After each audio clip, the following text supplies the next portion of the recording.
Hoje vamos falar sobre exercícios. Sobre exercícios para tratar a coluna, as articulações, qualquer coisa. E não só para tratamento, mas de modo geral, sobre exercícios. Самые.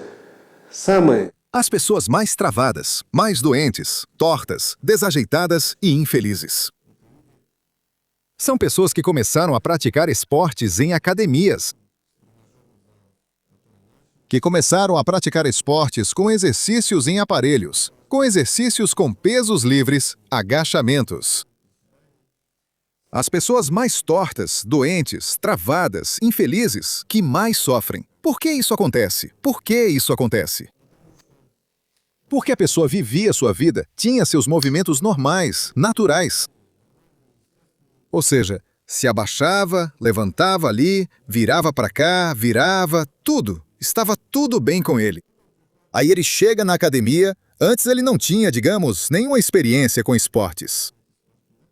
Sim, ou seja, ele meio que nem entende direito onde está o braço, a perna, que movimentos ele está fazendo. Então, para ele, a trajetória, o movimento habitual é do prato até a boca.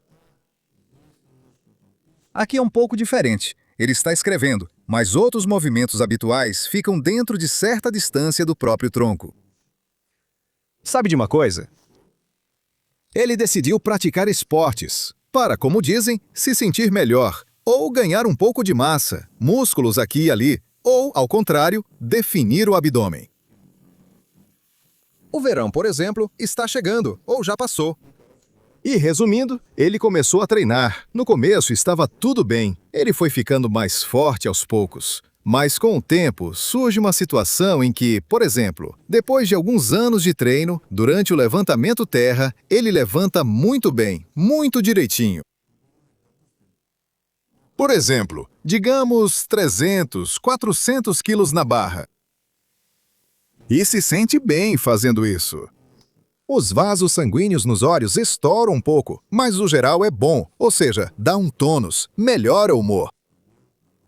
Tá tranquilo, supino, 200 quilos, com equipamento, sem equipamento, tudo certo, normal. Também dá para fazer um pouco de pump lá.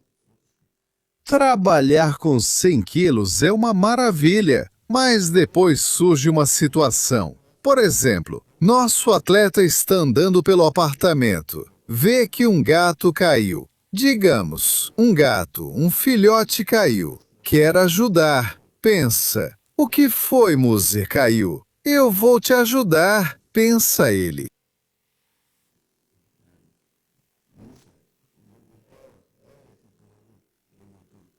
E ele faz o movimento. Ele se inclina.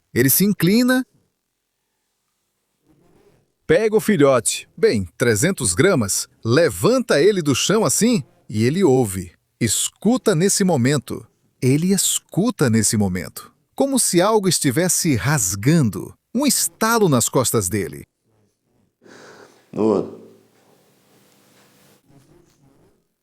No momento seguinte, ele entende que não vai conseguir se endireitar mais. E toda a vida dele muda a partir desse momento. Agora, toda a vida dele daqui para frente vai acontecer nessa posição. Mas depois ele não ficou assim para sempre. A vida continuou. Depois ele foi lá, passou um pouco de diclofenaco, foi para lá e para cá. Massagem é bom. Amassaram bem os músculos. Pegou um massagista bom, os músculos ficaram normais. Trabalhou firme, forte, bem e ficou tudo certo de novo. Resumindo, ele se recuperou, ficou tudo bem. Então por quê? Qual é o motivo? Isso aconteceu várias vezes depois. Se ele visse de novo lá, por exemplo, aquela nota de 500 rublos. No metrô também quis pegar. E resumindo, no meio do caminho, ele percebe que já não. Que talvez não vale a pena se abaixar mais. Aí depois lembrou do sua barra e se abaixou. Foi assim, desse jeito tudo funcionou, tudo certo. De onde isso vem? Porque todos os exercícios são feitos de forma simétrica, ou seja, vocês fazem tudo assim, vocês fazem tudo desse jeito, vocês fazem tudo assim. Vocês acham que precisam manter a postura assim? Precisam fazer tudo com orgulho assim? Agachar com as costas retas, pegar objetos desse jeito e depois fazer alguma coisa com eles? Vocês, pegaram um objeto assim? Normalmente, se vocês levantam alguma coisa, vocês não abaixam de volta. Isso é óbvio. Vocês pegaram a barra, levantaram ela, depois vão abaixá-la. Com que frequência na sua vida acontecem situações em que você levanta algo só para segurar um pouco e depois abaixar de novo? Ou seja, se você levanta alguma coisa, provavelmente vai mover isso para algum lugar, na maioria das vezes. Talvez. Talvez não. Talvez você tenha levantado para os ratos passarem por baixo, por exemplo. Debaixo da sua televisão, da geladeira. Os ratos passam correndo, você levanta e eles continuam correndo. Isso não acontece. Acontece raramente, mas muitas vezes não. Na maioria das vezes, acontece. Ou seja, você pega algum objeto, se aproxima dele, levanta ele por algum motivo. Se você levantou, foi por algum motivo. E depois você também se move com ele. Se move, se move. E aí você, por exemplo, coloca ele em algum lugar. Você faz o movimento. Se esses movimentos se tornaram tão habituais para você e essa postura corporal também, ou seja, você começa a fazer tudo nessa posição porque você se acostumou. Para fazer o levantamento, é preciso fazer assim. Por exemplo, para fazer agachamentos, é preciso fazer esses movimentos. Sim, ou seja, tudo fica meio que simétrico. Você se acostuma a ser uma pessoa simétrica, para que, por exemplo, ao fazer supino, a carga seja distribuída de forma simétrica ao mesmo tempo. Depois você também pode treinar com um braço só, e aí você começa a fazer tudo desse jeito, entendeu? Ou seja, você fica nessa mesma posição simétrica e começa a fazer movimentos com as pernas. E aqui o problema é que as suas pernas não se movem de forma simétrica. Elas não fazem de forma simétrica. Mesmo que você faça assim, mesmo que você se mova dessa maneira, elas, como você pode ver, fazem movimentos diferentes e não se encontram, entende? Os movimentos não coincidem, ou seja, aqui você permanece imóvel, aqui você faz força, você gera um único esforço. Mesmo que você deixe os braços perfeitamente retos, as pernas, como você pode ver, continuam se movendo. Não dá para fazer assim, não dá, não dá. Aqui, para que tudo fique imóvel, mas em algum lugar, algo se mova. Ou seja, se você começa a fazer força em algum lugar, esse esforço se distribui uniformemente por todo o corpo. Ou seja, é impossível. Ou seja, se eu faço um impulso com a perna, meu ombro também reage a isso. Ele muda de posição. Ou seja, eu não posso fazer assim. Eu posso, claro, mas depois disso, se eu andar assim por 10 minutos, as costas vão doer. Tudo vai doer. Ou seja, deve haver movimento. Se em um lugar há movimento, em outro lugar também deve haver movimento. Ou seja, não deve acontecer de algo estar fixo em algum lugar. Muitos que vieram pela primeira vez à academia veem como o supino é feito. Eles acham que essa posição no supino, onde há a máxima curvatura nas costas, é onde se desenvolve o maior esforço.